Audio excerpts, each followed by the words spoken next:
मेरे प्रिय नौजवान साथियों, नमस्कार। स्टडी 91 पर आप सभी का बहुत बहुत स्वागत है। दोस्तों, आज हम लोग बहुत ही शानदार बात करने वाले हैं वायुमंडल से संबंधित। जो अभी तक हमारी चर्चाएं हुई, आज उसी के आगे हम लोग नो डाउट्स सेशन का आगाज करेंगे और पवनों से संबंधित हम लोग बातें करेंगे, जो बहुत सारी पवनें हैं। जी हाँ दोस्तों, पवनों का ये पार्ट्स 1 है और आज हम लोग जो पवनों से संबंधित कुछ सूक्ष्म जानकारियाँ जो हैं उनसे संबंधित जानकारी प्राप्त करेंगे और नो डाउट्स फिर इसका पार्ट 2 भी आपके सामने आएगा। तो देखते हैं कौन कौन सी पवनें होती हैं, क्या क्या है नाम और क्या क्या हैं इनके अलग अलग पार्ट्स। तो उन सब पर भी एक एक करके हम लोग चर्चा करेंगे। आइए दोस्तों, पवनों के बारे में जानते हैं कि आखिर पवन होती क्या है। तो पहले हेडिंग बनाइए पवनी। इंग्लिश में बोलते हैं विंड्स, ठीक है। पवने, देखिए दोस्तों, जो पवने हैं पहले तो जान लीजिए, गैसों के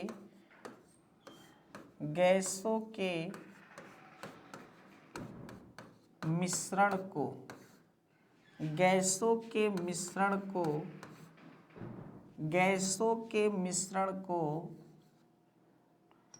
वायु कहा जाता है। वायु कहा जाता है और जब वायु एक स्थान से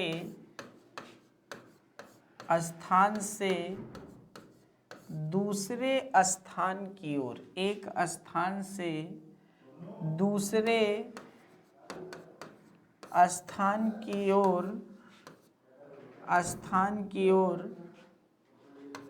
निश्चित दिशा में प्रवाहित होती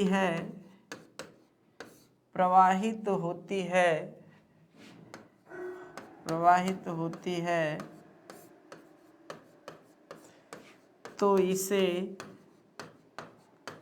इसे पवन कहते हैं।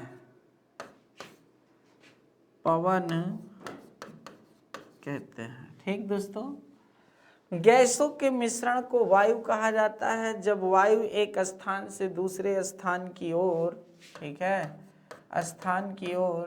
निश्चित दिशा में प्रवाहित होती है तो इसे ही क्या कहा जाता है, पवन कहा जाता है। ठीक है दोस्तों, अब देखिए, क्या ऐसे ही कोई वायु किसी की तरफ प्रवाहित होने लगती है किसी भी निश्चित दिशा में?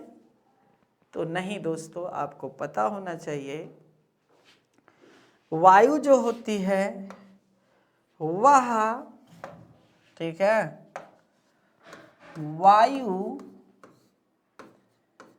दाब या ताप के कारण एक स्थान से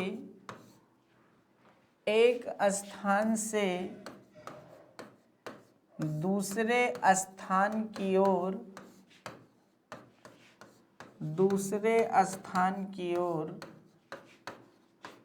प्रवाहित होती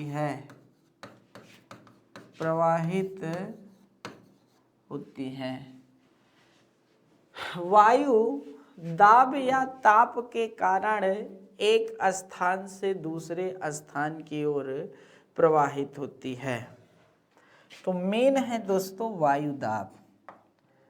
देखिए दोस्तों, मान लीजिए यहाँ पर सूर्य का प्रकाश पड़ा, थोड़ी ध्यान से देखिए।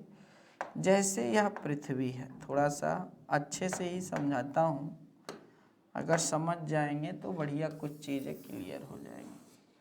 जैसे क्या है, ये पृथ्वी है, ध्यान से देखिए, ये है आपकी विषुवत रेखा, ये कर्क रेखा है, ये मकर रेखा है। मान लीजिए सूर्य का प्रकाश यहाँ पर पड़ रहा है, थोड़ी देर के लिए मान लीजिए यहाँ पर पड़ रहा है सूर्य का प्रकाश, ठीक है।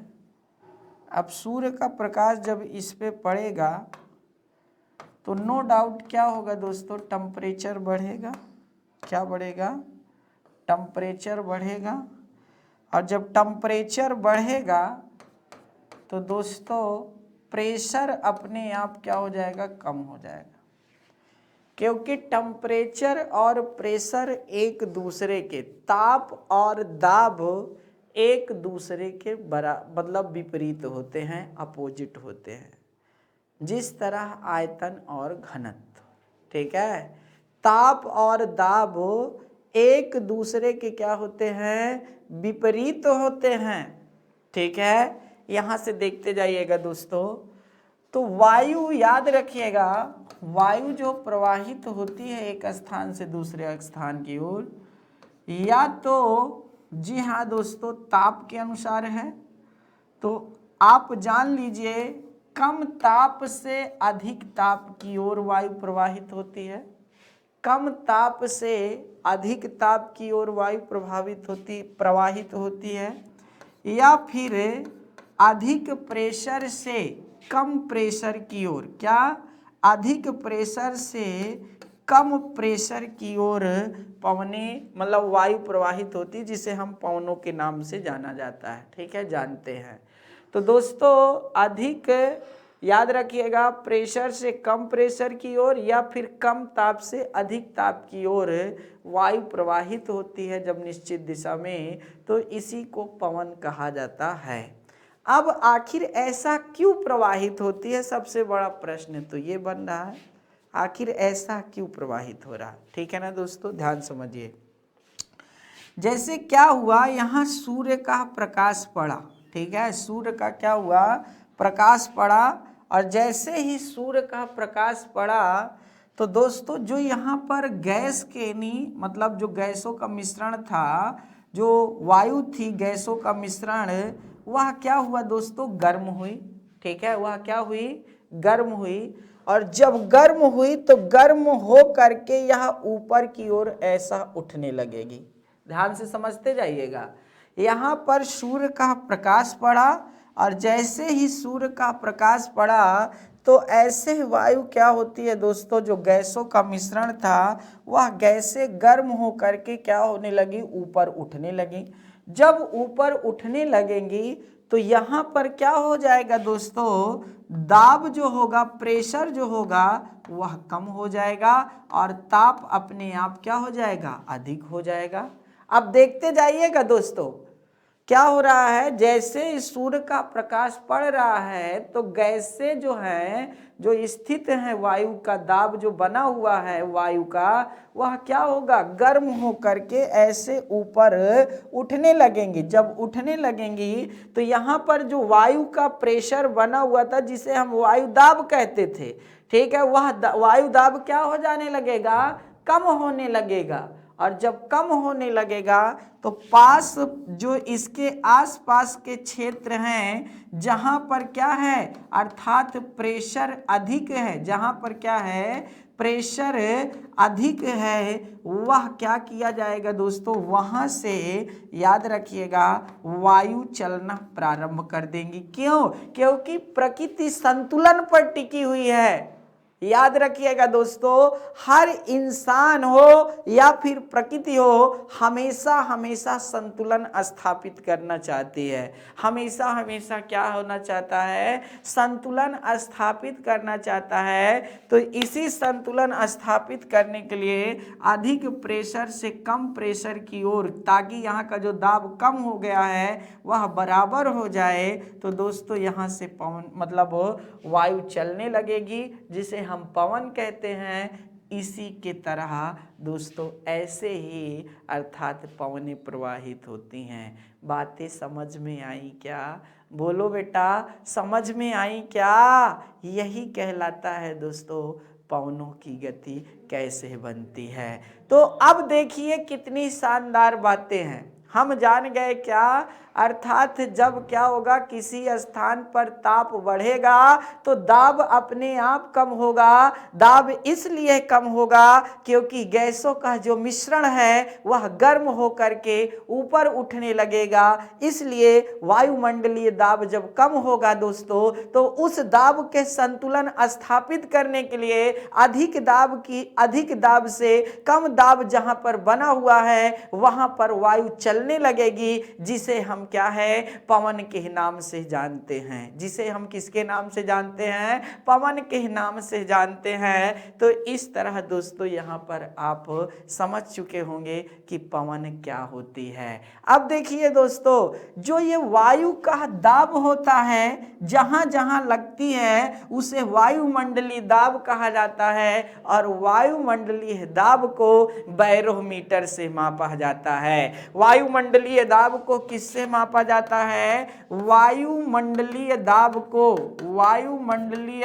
को बैरोमीटर से मापा जाता है। किससे मापा जाता है, बैरोमीटर से मापा जाता है, ये जान लीजिए। अब देखिए दोस्तों, जो ये हमारी पृथ्वी है, ठीक है, इस पृथ्वी पर जो हमने आपको बताया था कि जैसे क्या है दोस्तों, यह हमारी पृथ्वी है। क्या है, यह हमारी पृथ्वी है। पृथ्वी के सतह से ऊपर क्या है, एक लंबे में क्या है दोस्तों, वायु का मतलब गैसों का मिश्रण है। क्या है, गैसों का मिश्रण है। इसी गैसों के मिश्रण को क्या कहा जाता है, वायु कहा जाता है। क्या कहा जाता है, वायु कहा जाता है। और यही वायु क्या करती है, पृथ्वी की सतह पर दाब लगाती है। यही वायु क्या करती है, पृथ्वी की सतह पर दाब लगाती है, जिसे हम क्या कहते हैं दोस्तों, जो ये गैसों का मिश्रण है ये वायु कहलाती है। और यह क्या करती है,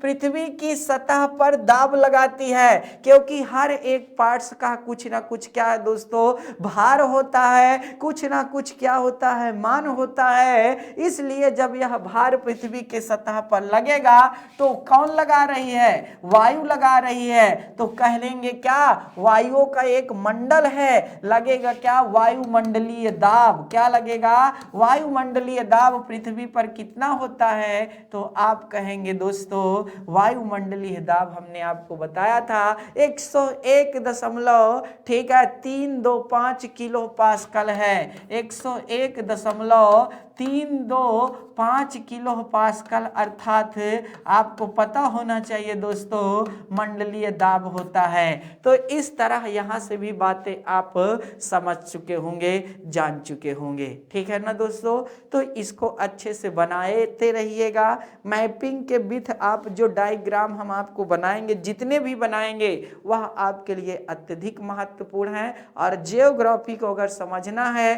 तो जी हाँ दोस्तों, पेंशन रबड़ के साथ साथ आपके पास एटलस और ग्लोब और मानचित्र एकदम सामने होना चाहिए, तभी इस पर हाथ लगाइएगा, नहीं तो हाथ मत लगाइएगा, ठीक है ना दोस्तों। आप समझ जाइए, ये भीम का चाहे कड़ू वचन समझ लीजिए चाहे मृदु वचन समझ लीजिए, मैं सीधा जानता हूं दोस्तों आपके पास एक एटलस, एक मानचित्र, ये सारी चीजें होनी चाहिए, तभी आप इस पे हाथ लगाइए, ठीक है। चलें आगे।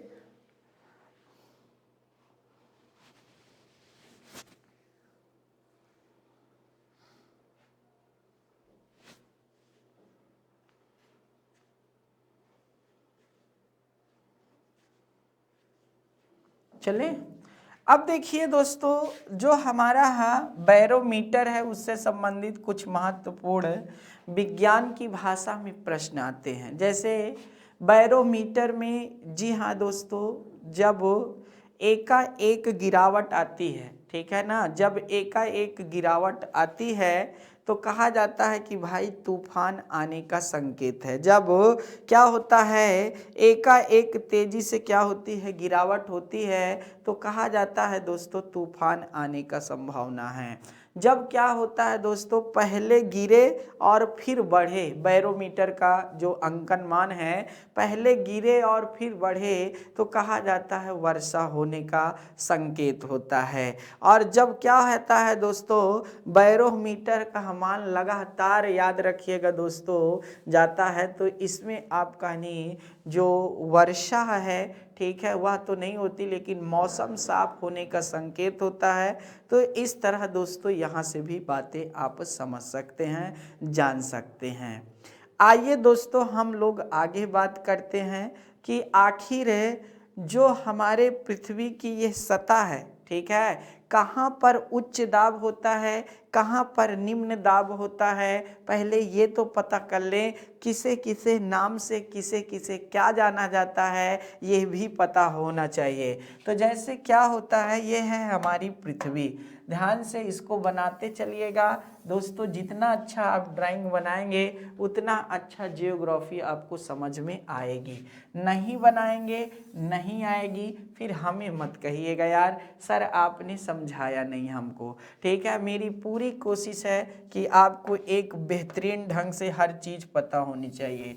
दोस्तों यह है आपकी क्या, विषुवत रेखा, यहाँ नोट कर लीजिएगा, विषुवत रेखा 0 डिग्री, हमेशा ये पता होना चाहिए। भूमध्य रेखा कहो या फिर विषुवत रेखा कहिए। अब देखिए दोस्तों, विषुवत रेखा के 30 से 35 डिग्री, ठीक है, 30 डिग्री से 35 डिग्री के मध्य, याद रखिएगा 30 डिग्री से 35 डिग्री के मध्य, ध्यान से समझते जाइएगा। अभी बना देते हैं फिर आपको बताते हैं कहाँ क्या है। इसी तरह विषुवत रेखा से दक्षिण की ओर 30 डिग्री से 35 डिग्री के मध्य क्या होता है अभी हम बताते हैं, ठीक है ना दोस्तों, ध्यान से समझिए। वो मेरा काम है समझाना, बस आप बस इसको अच्छे से देखते रहिए। देखिए दोस्तों, विषुवत रेखा क्या है, पृथ्वी के ठीक बीचों बीच खींची गई एक काल्पनिक रेखा है। जो सूर्य का प्रकाश वर्ष भर अर्थात ज़्यादा पड़ता है वह विषुवत रेखा के पास पड़ता है, ठीक है। कहाँ, विषुवत रेखा के पास पड़ता है, इसलिए यह याद रखिएगा विषुवत रेखीय निम्न दाब क्षेत्र है, ठीक है। क्या है दोस्तों, निम्न दाब का क्षेत्र है, ध्यान समझते जाइएगा, निम्न दाब का क्षेत्र, ठीक है। अब देखिए यह निम्न दाब का क्षेत्र है तो विषुवत रेखा से 30 से 35 डिग्री उत्तर में और 30 से 35 डिग्री दक्षिण में उच्च दाब का क्षेत्र विकसित होता है। किसका, उच्च दाब का क्षेत्र विकसित होता है, उच्च दाब का क्षेत्र विकसित होता है, ठीक है ना दोस्तों। यह उच्च दाब का क्षेत्र है, याद रखिएगा नहीं। फिर इधर भी आपको बता दे दोस्तों, यह भी उच्च दाब का क्षेत्र है, उच्च दाब का क्षेत्र है, याद रखिएगा उच्च दाब का क्षेत्र, ठीक है दोस्तों। यहाँ से भी ध्यान देते रहिएगा। फिर इसके ऊपर क्या होता है, दोनों गोलार्धों में, ठीक है, दोनों गोलार्धों में, चाहे दक्षिण की बात हो चाहे आपका उत्तर की बात हो, चाहे दक्षिण की बात हो या फिर उत्तर की बात हो, दोनों गोलार्धों में 60 डिग्री से 65 डिग्री के मध्य, 60 डिग्री से 65 डिग्री के मध्य निम्न दाब का क्षेत्र विकसित होता है। किसका, निम्न दाब, लो प्रेशर, ठीक है, निम्न दाब का क्षेत्र विकसित होता है दोनों गोलार्धों में, निम्न दाब, ठीक है, निम्न दाब का क्षेत्र विकसित होता है। और इधर भी, इस ध्रुव पर भी और इस ध्रुव पर दोनों ध्रुवों पर, जी हाँ दोस्तों, उच्च दाब का क्षेत्र विकसित होता है। दोनों ध्रुवों पर क्या होता है, इस ध्रुव पर भी और इस ध्रुव पर उच्च दाब का क्षेत्र विकसित होता है। किसका, उच्च दाब का क्षेत्र विकसित होता है, यह याद रखिएगा दोस्तों, उच्च दाब का क्षेत्र, ठीक है। अब देखने वाली बात यह है दोस्तों, हमने अगर आपको कुछ बताया है तो आप जानिए, हमने कहा था कि जो हमारी वायु होती है, जो पवन के रूप में चलती है, वह कैसे चलती है दोस्तों?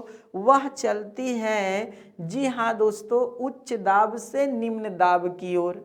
ठीक है, उच्च दाब से निम्न दाब की ओर चलती है। तो कहने का मतलब इधर से इधर इधर इधर चलेंगी। ठीक है, तो ध्यान से देखते रहिएगा।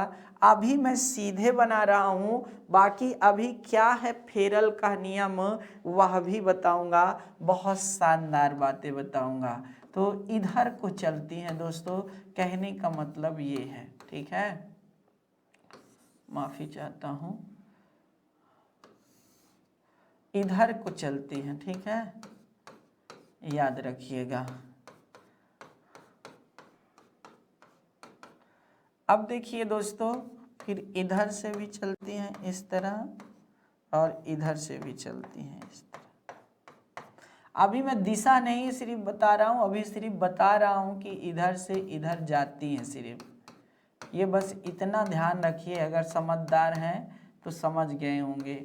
और इस बार जो ज्योग्राफी पढ़ाई जा रही है वो विशेष करके बहुत ध्यान में रख करके पढ़ाई जा रही है, क्योंकि दोस्तों आप सब बच्चे हमारे बहुत बड़े लेवल की तैयारी कर रहे हैं। तो मैं चाहता हूं कि हर एक पार्ट्स आपको अच्छे से समझ में आए। ठीक है, तो दोस्तों ये चीज़ें देख लीजिएगा आप, ये देखिए। तो कहने का मतलब ये है कि दोस्तों उच्च दाब से निम्न दाब की ओर क्या चल रही हैं, पवनें चल रही हैं। और मैंने ये पूरा बना दिया है दोस्तों। ठीक है, बिल्कुल एकदम अच्छे से बना दिया है। इसको ध्यान से अच्छे से नोट कर लीजिए। बाकी अभी स्थान बता देता हूँ कि कौन क्या है, जो आपके लिए बहुत ज़रूरी है। मुझे अलग प्रकार का कलर लेना पड़ेगा, मैं कलर लेकर तैयार हो जाऊं, आप लोग इसको देख लीजिए। फिर मैं बता देता हूं कौन उपोष्ण क्षेत्र होता है, कौन उपध्रुवीय क्षेत्र होता है, ये भी अच्छे से बता देता हूं। चलिए दोस्तों, यहाँ देखिए, इसको कहा जाता है भूमध्य रेखीय निम्न दाब का क्षेत्र। क्या कहा जाता है? भूमध्य रेखीय, यहाँ से लिखूं तब आएगा, भूमध्य रेखीय निम्न दाब का क्षेत्र कहा जाता है इसे। ठीक है, ये भूमध्य रेखीय निम्न दाब का क्षेत्र है। इसको उपोष्ण उच्च दाब का क्षेत्र कहा जाता है। क्या कहा जाता है? उपोष्ण उच्च दाब का क्षेत्र कहा जाता है। इसे उपध्रुवीय, ठीक है, उपध्रुवीय निम्न दाब का क्षेत्र कहा जाता है। और इसको कहा जाता है ध्रुवीय उच्च दाब का क्षेत्र। ठीक है, तो इसी तरह यह भी जो 30 से 35 डिग्री है, यह उपोष्ण उच्च दाब का क्षेत्र कहलाता है।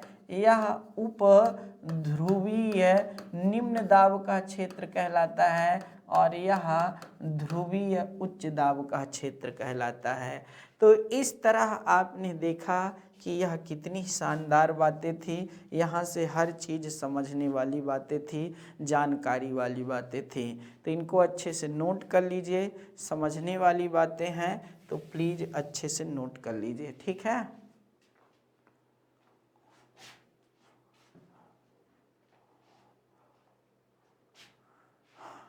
अच्छे से करिए जल्दी से।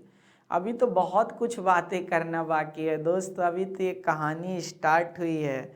अभी तो हम लोगों को बाप रे एक से एक बातें करनी है। जितना मुझे जानकारी है अभी तो कुछ नहीं, सिर्फ थोड़ा सा बात बताया हूँ।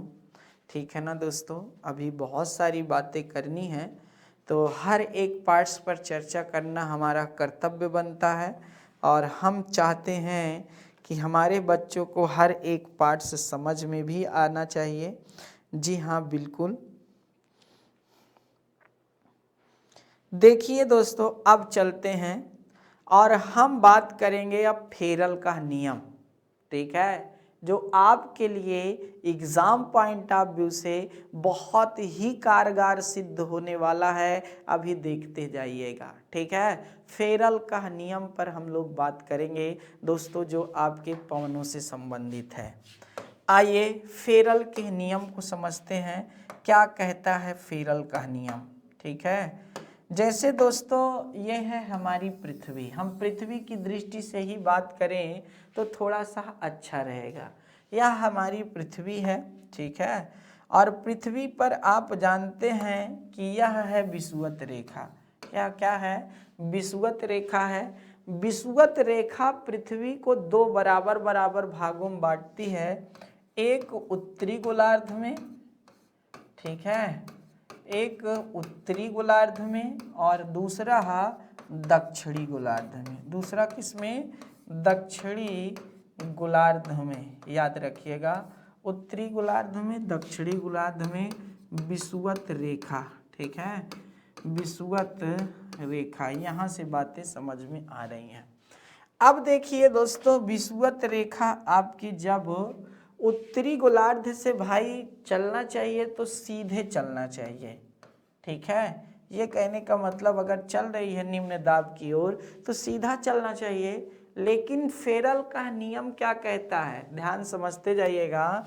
फेरल का नियम ये कहता है कि जो हमारा अर्थात विषुवत रेखा का निम्न दाब का क्षेत्र है, विषुवत रेखा के निम्न दाब क्षेत्र से मतलब इस रेखा के 5 डिग्री नॉर्थ और 5 डिग्री साउथ, ठीक है, एक बल कार्य करता है। 5 डिग्री नॉर्थ मतलब उत्तर में और 5 डिग्री साउथ में एक बल कार्य करता है। जी हाँ दोस्तों, मतलब इसी के मध्य जिसे कहा गया कॉरियोलिस बल, ठीक है ना। क्या कहा गया? कॉरियोलिस बल कार्य करता है, यह बताया गया।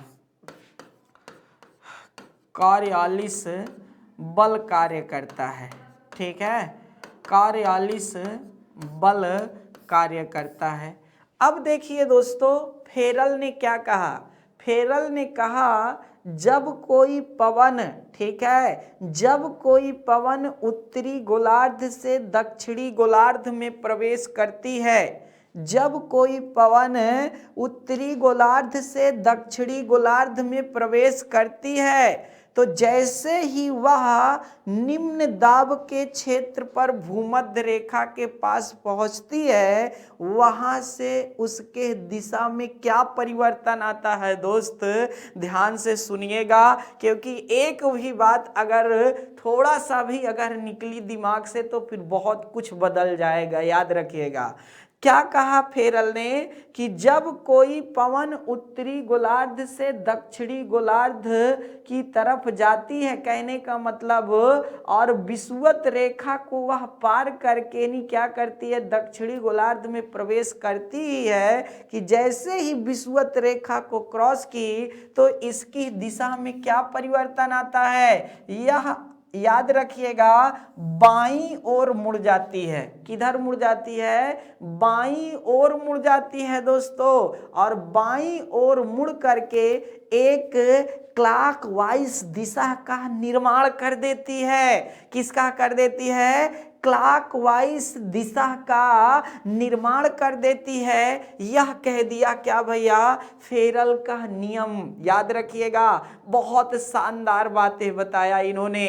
तो बताया क्या? क्लॉकवाइज भले ना ध्यान रहे, लेकिन ये बात बहुत जरूर ध्यान रहे कि दोस्तों क्या होता है, जब कोई पवन उत्तरी गोलार्ध से दक्षिणी गोलार्ध में प्रवेश करती है और जैसे ही वह भूमध्य रेखा को पार करती है, वह अपने बाईं ओर मुड़ जाती है। और अगर ये चीज आपको याद रहेगा तो जब मैं आपको क्या है दोस्तों मौसम विज्ञान पढ़ाऊंगा, मतलब भारत की जलवायु पढ़ाऊंगा, तो जब भारत की जलवायु आप पढ़ेंगे तो दोस्तों वहां पर ये बहुत ही कारगर सिद्ध होने वाला है। और साथ ही साथ अभी जब मैं थोड़ी ही देर में आपको पछुआ पवन ट्रेड विंड्स जो पढ़ाने वाला हूं, उसमें भी यह बहुत कारगर सिद्ध होने वाली है। तो कहने का मतलब यह है कि जब उत्तरी गोलार्ध से दक्षिणी गोलार्ध में प्रवेश करेगी तो कॉरियोलिस बल के कारण क्या होता है दोस्तों, जो आपका दिशा परिवर्तन आता है, फेरल ने कहा, तो बाईं ओर आता है। इसी तरह दोस्तों जब कोई पवन क्या होता है, दक्षिणी गोलार्ध से उत्तरी गोलार्ध गोलार्ध में प्रवेश करती है, क्या दक्षिणी गोलार्ध से उत्तरी गोलार्ध में प्रवेश करती है तो यह अपने दाईं ओर मुड़ जाती है, यह अपने क्या होती है, दाईं ओर मुड़ जाती है। बस इतना याद रखिएगा दोस्तों, बहुत शानदार बातें थी समझने की। तो ये था आपका फेरल का नियम, क्या फेरल का नियम जो पवन से संबंधित है। बस इतना मोटी मोटा अगर आपको याद रहता है तो आप समझ जाइए। देखिए दोस्तों क्या होता है, पृथ्वी के जैसे यह हमारी पृथ्वी है, ठीक है, जैसे क्या है, यह हमारी पृथ्वी है, हमेशा मैपिंग करते रहिए हमेशा। जी हाँ दोस्तों, आप अपना जो बनाया जा रहा है उसको बनाते रहेंगे तो अच्छी जियोग्राफी तैयार हो सकती है, एक अच्छे से नहीं दोस्तों। जैसे क्या ये पृथ्वी है, पृथ्वी पर ये विषुवत रेखा है, तो विषुवत रेखा के लगभग 10 डिग्री नॉर्थ और 10 डिग्री साउथ, यह आपको बता दे अत्यधिक निम्न दाब का क्षेत्र है, क्या अत्यधिक निम्न दाब का क्षेत्र है। और जो सीडीएस के पेपर में आया था, जो यूपीएससी लेवल का पेपर बनता है दोस्तों, आपको बता दे उस सीडीएस के पेपर में पूछा गया था कि डोल ड्रम्स का निर्माण कहाँ होता है, और डोल ड्रम्स कोई और नहीं दोस्तों, अत्यधिक निम्न दाब का क्षेत्र होता है। तो 10 डिग्री नॉर्थ से 10 डिग्री साउथ में विषुवत रेखा से डोल ड्रम्स का निर्माण होता है, इंग्लिश नाम है ये डोल ड्रम, ठीक है, डोल ड्रम्स का निर्माण होता है और इसी को बोला जाता है, जी हाँ दोस्तों, अत्यधिक, ठीक है, अत्याधिक निम्न दाब का क्षेत्र, ठीक है, निम्न दाब का क्षेत्र, ठीक है। यहाँ से भी बातें आपको पता चल गई होंगी, अच्छे से इसको भी थोड़ा सा ध्यान दीजिएगा, नोट कर लीजिए। अब हम लोग चलते हैं पवनों के प्रकार के बारे में बात करेंगे कि पवनें कितने प्रकार की होती हैं, कौन कौन सी पवनें हैं। तो दोस्तों अब हम लोग एक एक करके जितनी भी पवनें हैं उन पर थोड़ा थोड़ा बात करना शुरू करते हैं, ठीक है ना दोस्तों। बिल्कुल बात करेंगे, नहीं बात करेंगे तो काम कैसे चलेगा ना, हमें तो काम भी चलाना है और अच्छे से समझाना भी है, तो हर पार्ट्स को हमें देखते हुए चलना है, ठीक है। चलिए, जब थोड़ा तेजी से पढ़ाने लगता हूँ ना तो एकदम बॉडी एकदम हीट हो जाती है, मज़ा आता है दोस्त जब मैं आपके सामने अच्छे से ऐसे, ठीक है। मैं चाहता हूँ कि मैं जब पढ़ाऊँ तो मेरे चेहरे में प्रसन्नता का भाव जागृत रहे दोस्तों। मैं उदास हो करके नहीं पढ़ा पाता, मैं तुमको बता दूँ, अगर मुझे आहत हुई, ठीक है, या किसी भी प्रकार का दुख हुआ तो पढ़ाने में फिर मज़ा नहीं आता, फिर लगता है छोड़ो चलो। और हमेशा जब प्रसन्न होकर के मैं पढ़ाता हूँ ना, और मैं चाहता हूँ कि मैं जब भी पढ़ाऊँ तो मेरे चेहरे पे मुस्कान बनी रहे, ताकि जी हाँ दोस्तों, जब आदमी क्या होता है प्रसन्न चित्त भावना में कार्य करता है तो उसका दिमाग हमेशा सकारात्मक और अच्छा कार्य करता है। इसीलिए टेंशन मुक्त होकर के आप भी पढ़ाई करिए, मेहनत करिए, सफलता जरूर मिलेगी, ठीक है, जरूर मिलेगी दोस्तों, याद रखिए। आइए दोस्तों देखते हैं, पवनें 3 प्रकार की होती हैं, ठीक है, पवनें 3 प्रकार की होती हैं, ठीक है, 3 प्रकार की होती हैं, ठीक है, 3 प्रकार की होती हैं। कौन कौन सी हैं ये 3 प्रकार की पवनें, तो यहाँ से भी देख लेते हैं दोस्तों।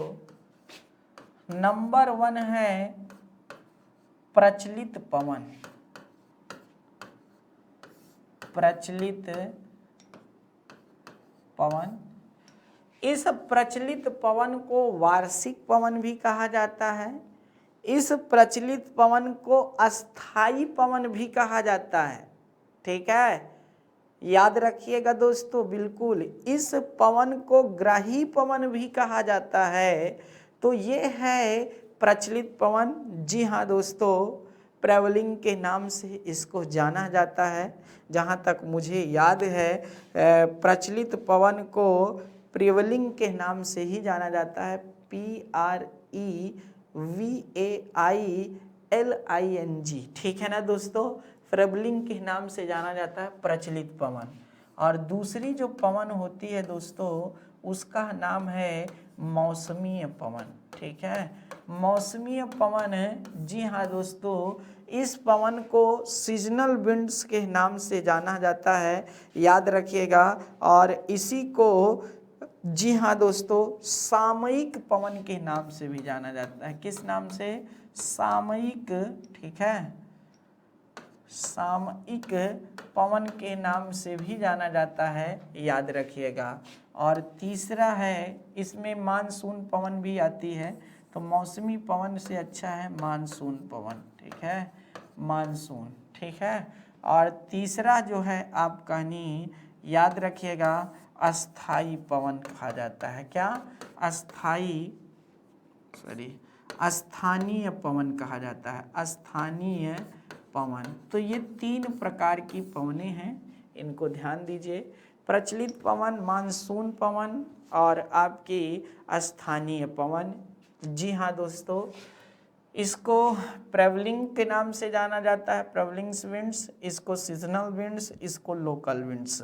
तो ये 3 प्रकार की पवनें हैं दोस्तों। कुछ बच्चे जैसे मुझसे बात किए, बोले सर थोड़ा सा क्या होता है, हम लोग इंग्लिश मीडियम के छात्र हैं, आपका समझाने का तरीका हमें बहुत अच्छा लगता है, लेकिन थोड़ा सा क्या है, इंग्लिश वर्ड भी बीच बीच आप लोग यूज कर लिया करिए सर, तो थोड़ा सा हमें और अच्छे से समझ में आ जाता है। तो दोस्तों अब मैं क्या बताऊं, मैं जी हाँ दोस्तों, मुझे चाहता हूं कि मैं इंग्लिश में भी बातें करूं तो ज़्यादा अच्छा लगेगा, लेकिन क्या करूं दोस्तों, अगर मैं इंग्लिश की तरफ जनता हूं तो फिर हिंदी वालों को दिक्कत आ जाएगा। इसीलिए थोड़ा सा नहीं, मैं हिंदी पे ज़्यादा फोकस करके बोलना चाहता हूं। तो थोड़ा सा प्लीज़ आप लोग जो इंग्लिश मीडियम के छात्र होते हैं वह कोशिश करेंगे समझने की, घबराएंगे नहीं।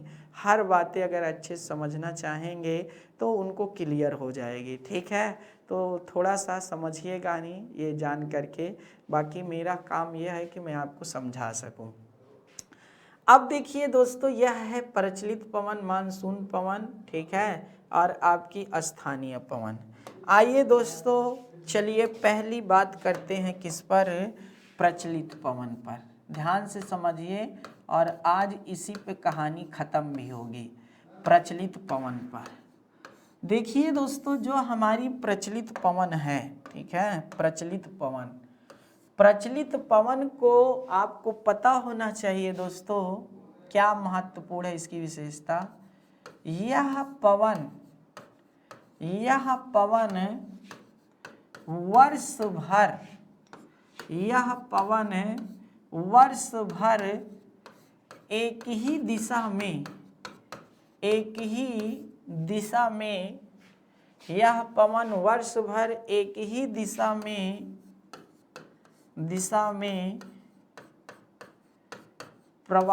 प्रवाहित होती है,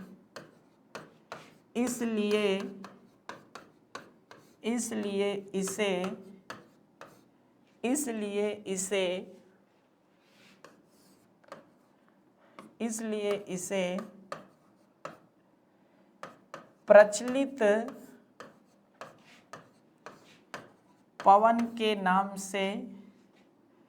पवन के नाम से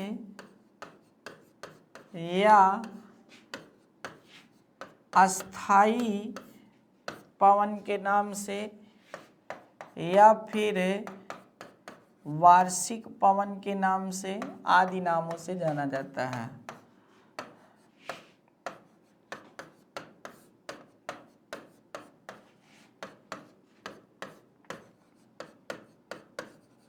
आदि नामों से जाना जाता है, ठीक है।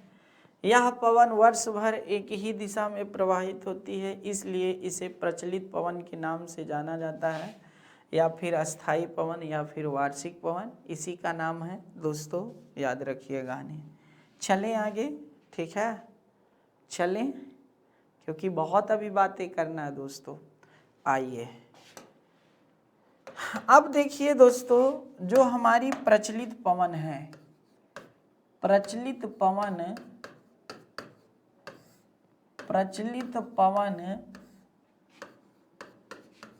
3 प्रकार की होती है, 3 प्रकार की होती है, ठीक है। प्रचलित पवन कितने प्रकार की है? 3 प्रकार की है। 3 प्रकार में कौन कौन है दोस्तों? तो नंबर 1 है पछुआ पवन। सही बात है? नहीं, पहले लिखिए व्यापारिक पवन।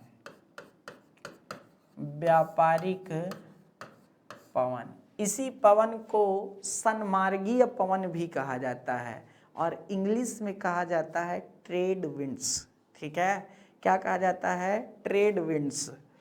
ठीक है। दूसरा है आपका पछुआ पवन।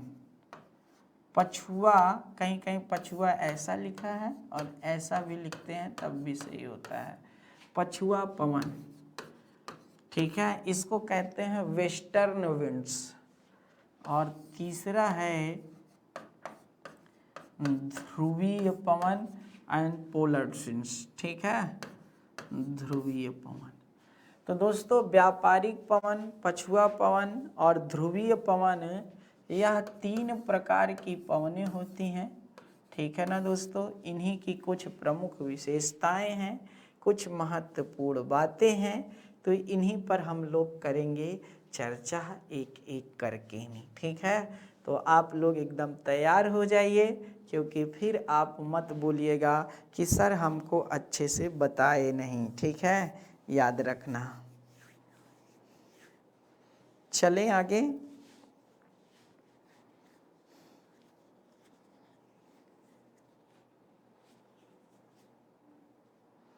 चलिए दोस्तों,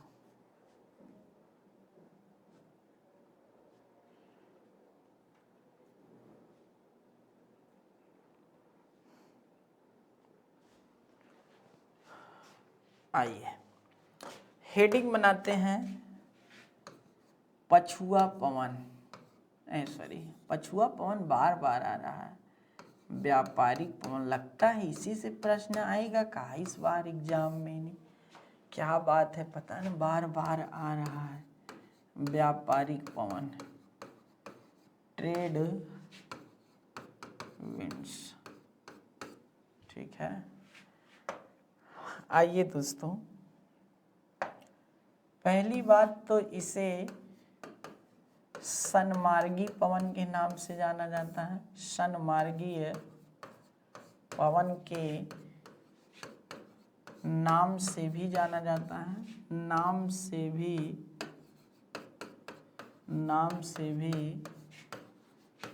जाना जाता है। ठीक है, पहला पॉइंट। दूसरा पॉइंट क्या है?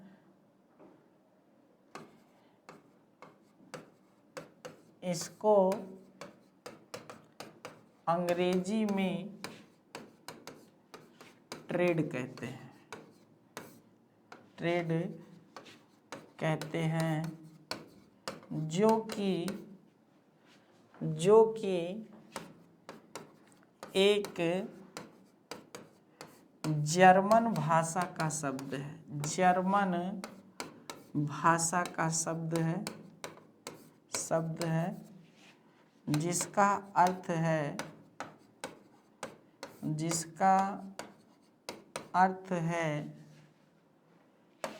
है निश्चित दिशा। जिसका अर्थ क्या है? निश्चित दिशा। आगे, प्रचलित पवन, व्यापारिक पवन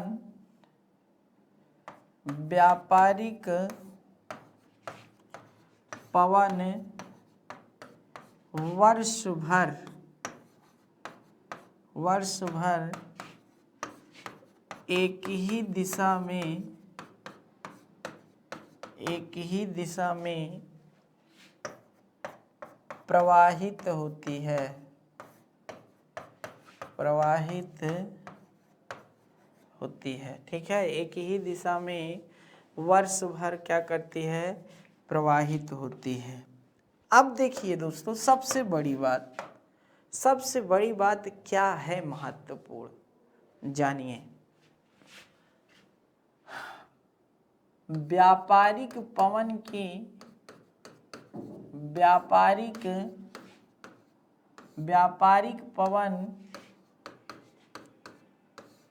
उत्तरी गोलार्ध में, व्यापारिक पवन उत्तरी गोलार्ध तथा दक्षिणी गोलार्ध, कहने का मतलब दोनों गोलार्ध, व्यापारिक पवन उत्तरी तथा दक्षिणी गोलार्ध में 0 डिग्री से 30 डिग्री के मध्य प्रवाहित होती है,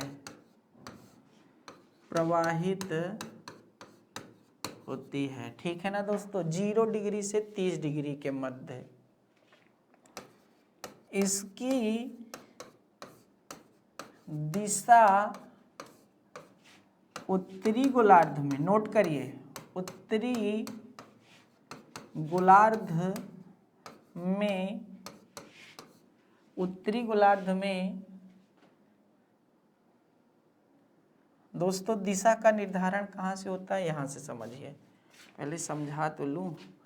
जैसे क्या होता है, यह उत्तर दिशा होती है अपने ठीक सामने, नीचे दक्षिण दिशा होती है, अपने दाएं पूर्व दिशा होती है, ये पश्चिम दिशा होती है। फिर इधर उत्तर पूर्व होती है, याद रखिएगा दोस्तों। इधर आपकी उत्तर पश्चिम होती है, ठीक है, उत्तर पश्चिम। इधर दक्षिण पूर्व होती है और इधर दक्षिण पश्चिम, ये दिशा है, ठीक है। इसको ध्यान दीजिएगा। ये कुल दिशा 8 आपके सामने, कुल होती 10 है लेकिन 8 ही चलती हैं, इसलिए ध्यान दीजिएगा।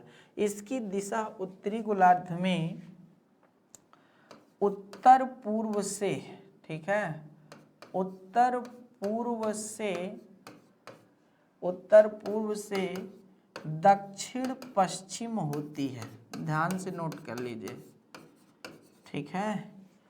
इसकी दिशा उत्तरी गोलार्ध में उत्तर पूर्व से दक्षिण पश्चिम होती है, जबकि दक्षिणी गोलार्ध में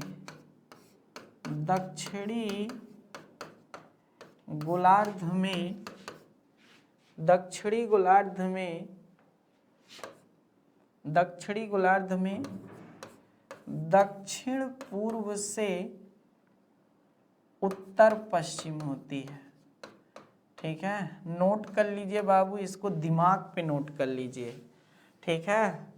उत्तरी गोलार्ध में उत्तर पूर्व से, कहने का मतलब इधर से इधर की तरफ बहती है, दक्षिण पश्चिम की ओर, जबकि दक्षिणी गोलार्ध में ऐसे प्रवाहित होती है, ठीक है।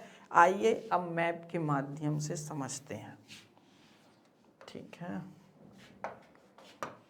एक बढ़िया से मैप बनाइएगा, मतलब चित्र, पृथ्वी की आकृति बनाइए, ठीक है। मुझसे तो गलत हो गया। एक बढ़िया पृथ्वी की आकृति बनाइए, याद रखिएगा नहीं, और इसमें खींचिए विषुवत रेखा।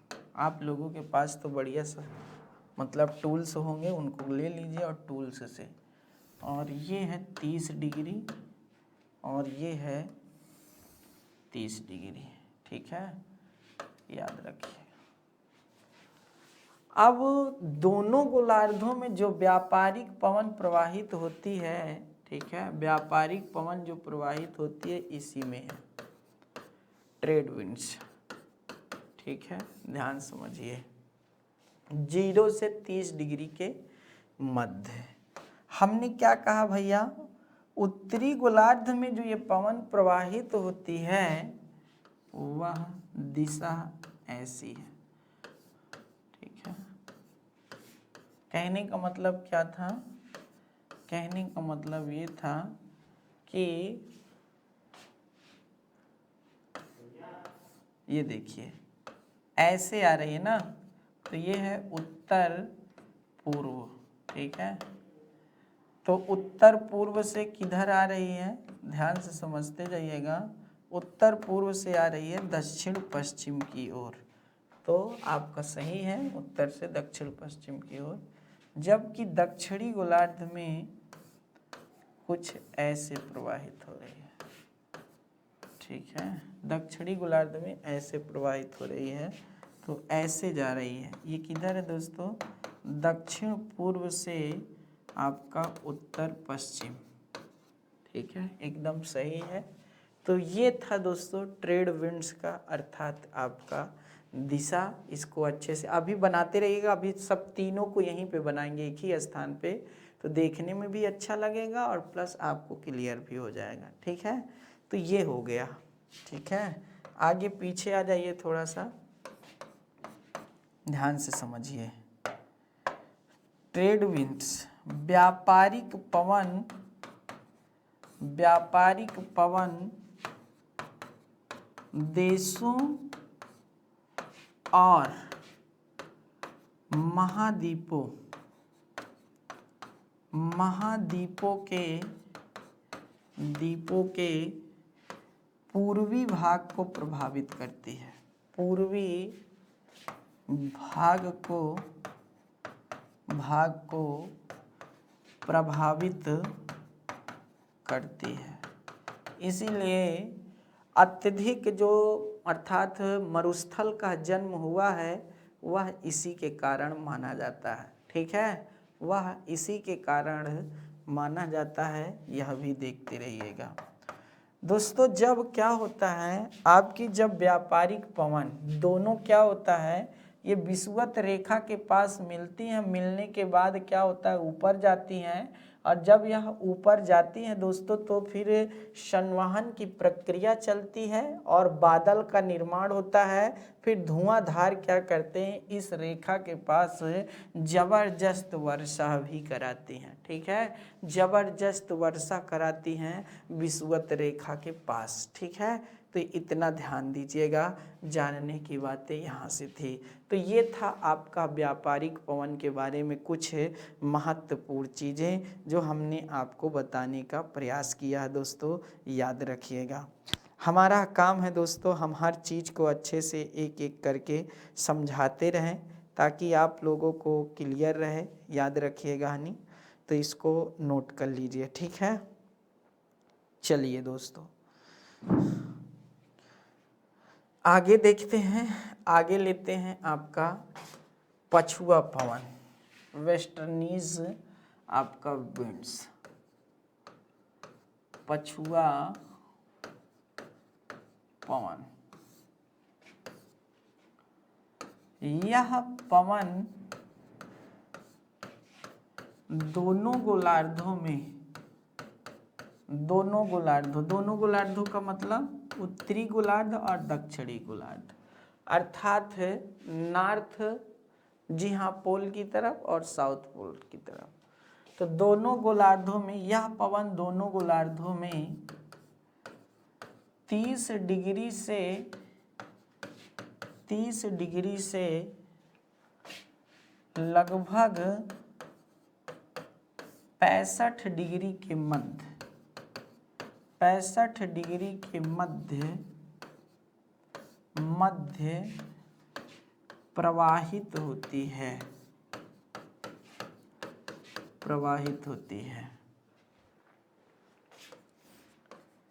यह पवन देशों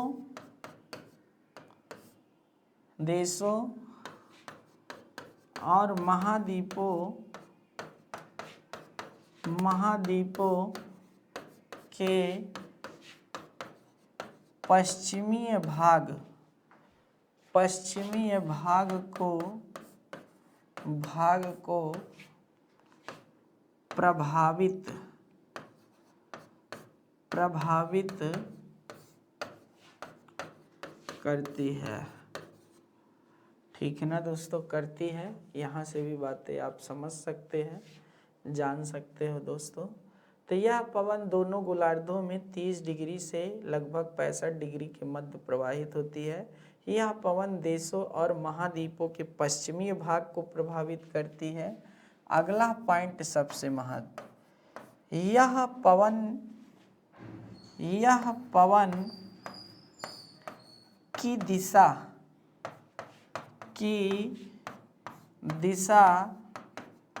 उत्तरी गोलार्ध में, कहाँ भैया, उत्तरी गोलार्ध में दक्षिण पश्चिम से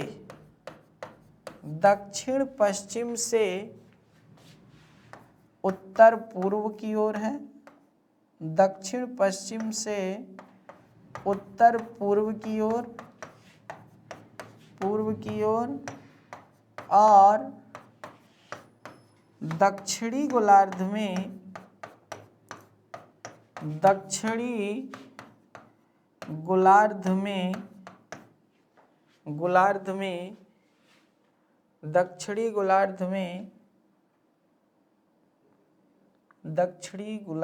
उत्तर पूर्व की ओर।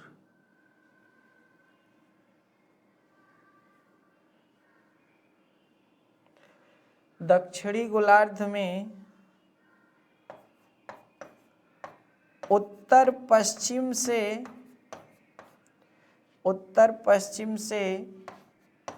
दक्षिण पूर्व की ओर है।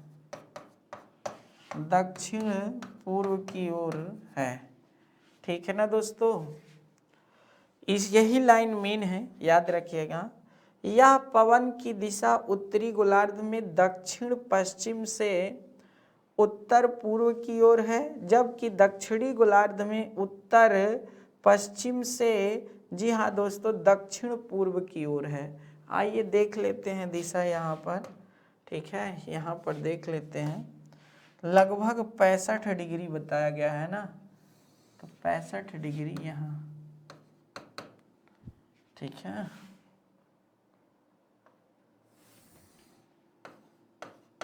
पैंसठ डिग्री यहाँ। ठीक है, अब देखिए दोस्तों, दिशा बना देते हैं। ये दिशा ऐसे जा रही है दक्षिणी गोलार्ध की, ठीक है, और उत्तरी गोलार्ध की ऐसे। बातें समझ में आई? तो इस तरह दोस्तों आपकी दिशा है, और एकदम सही मैंने बताया है कि उत्तरी गोलार्ध में दक्षिण पूर्व से उत्तर पश्चिम है। देख लेते हैं, दक्षिण पश्चिम से होगा ना, दक्षिण पश्चिम से कहाँ गया, उत्तरी गोलार्ध में दक्षिण पश्चिम से उत्तर पूर्व की ओर तथा दक्षिणी गोलार्ध में उत्तर पश्चिम से, जी हाँ दोस्तों, दक्षिण पूर्व की ओर। एकदम सही है। ठीक है, कोई दिक्कत नहीं है। ये आपका दक्षिण पश्चिम है, इधर से उत्तर पूर्व है, याद रखिएगा, और इधर ये वाले में है। ठीक है, मतलब उत्तर पश्चिम से किधर है भैया, दक्षिण पूर्व की ओर। एकदम सही बना है। तो दोस्तों ये था आपका नहीं क्या, पछुआ पवन। पछुआ पवन में 2-3 बातें बहुत महत्वपूर्ण है। ठीक है ना दोस्तों, क्या महत्वपूर्ण है याद रखिएगा दोस्तों। पहले तो आप एक चीज जान लीजिए, दोनों गोलार्धों में 30 डिग्री से 35 डिग्री के मध्य, 30 डिग्री से 35 डिग्री के मध्य, ठीक है, 30 डिग्री से कौन सा, 35 डिग्री के मध्य, दोनों गोलार्धों में 35 डिग्री के मध्य अश्व अक्षांश कहा जाता है। इसको क्या कहा जाता है, अश्व अक्षांश कहा जाता है दोनों गोलार्धों में। अश्व अक्षांश, ये एग्जाम में कई बार आ चुका है, इसलिए जानिए। लेकिन आपको जानकर बड़ा ताजुब होगा कुछ बातें, ठीक है, कि दक्षिणी गोलार्ध में पछुआ पवन को कई, जी हाँ दोस्तों, नामों से जाना जाता है अक्षांश की दृष्टि से। जैसे 40 डिग्री के आसपास, कितना, 40 डिग्री के आसपास इसको, ठीक है, 40 डिग्री के आसपास इसको गरजती चालीसा के नाम से जाना जाता है। गरजती चालीसा के नाम से जाना जाता है। ठीक है, किसके नाम से जाना जाता है? गरजती चालीसा के नाम से जाना जाता है। फिर इसको क्या होता है, 50 डिग्री के आसपास दक्षिणी गोलार्ध में प्रचंड पचासा के नाम से जाना जाता है। किसके? प्रचंड पचासा के नाम से जाना जाता है। और 60 डिग्री के आसपास, किस डिग्री के आसपास? 60 डिग्री के आसपास, ये 60 डिग्री आपकी है, 60 डिग्री के आसपास इसको, ये 40 डिग्री पर गरजती चालीसा, 50 डिग्री पर आपकी प्रचंड पचासा और 60 डिग्री पर इसे चीखतीय साठा के नाम से जाना जाता है। चीखतीय साठा के नाम से जाना जाता है। तो इस तरह दोस्तों इसका नाम नोट कर लीजिएगा, क्योंकि यह बहुत शानदार बातें थी। ठीक है, हमने हर एक पार्ट्स पर बातें कर रहे हैं और हर तरीके से कर रहे हैं, तो इसको प्लीज़ आप लोग एकदम अच्छे से नोट करते चलिए, क्योंकि बहुत महत्वपूर्ण है। नोट करना आपको ज़रूरी है जानना। ठीक है, चलिए दोस्तों, एक है ध्रुवीय पवन, इसको भी देख लेते हैं। पोलर विंड्स के नाम से जाना जाता है इसे। क्या है? ध्रुवीय पवन। ध्रुवीय पवन, यह पवन उच्च ध्रुवीय दाब क्षेत्र से, उच्च ध्रुवीय दाब क्षेत्र, ठीक है, ऐसे नहीं होगा, ध्रुवीय उच्च दाब क्षेत्र, ध्रुवीय उच्च दाब क्षेत्र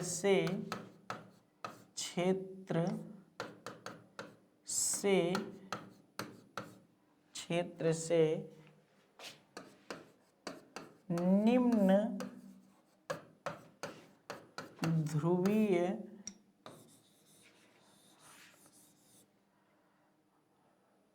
क्षेत्र से उपध्रुवीय निम्न दाब क्षेत्र की ओर, निम्न दाब क्षेत्र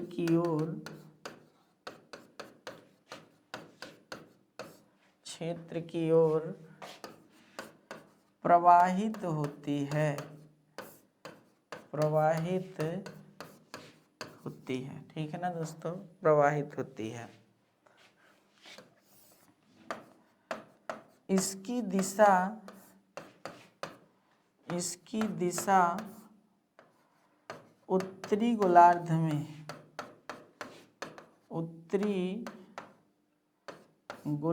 में उत्तर पूर्व से दक्षिण पश्चिम की ओर तथा दक्षिणी गोलार्ध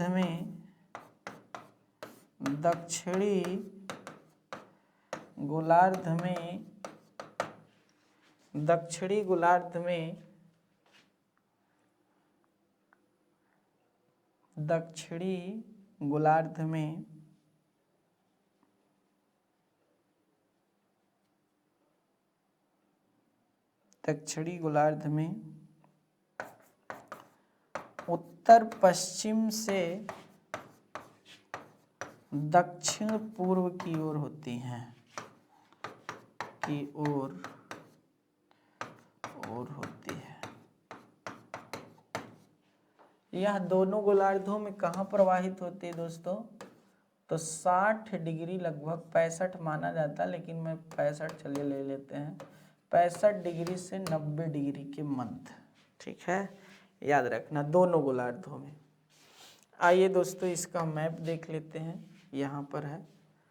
तो जैसा अर्थात पछुआ व्यापारिक पवन का है, वैसे आपका ध्रुवीय पवन का है। ठीक है, कहने का मतलब दोस्तों इस तरह यहाँ प्रवाहित होती है दक्षिणी गोलार्ध में, और उत्तरी गोलार्ध में ऐसे प्रवाहित होती है।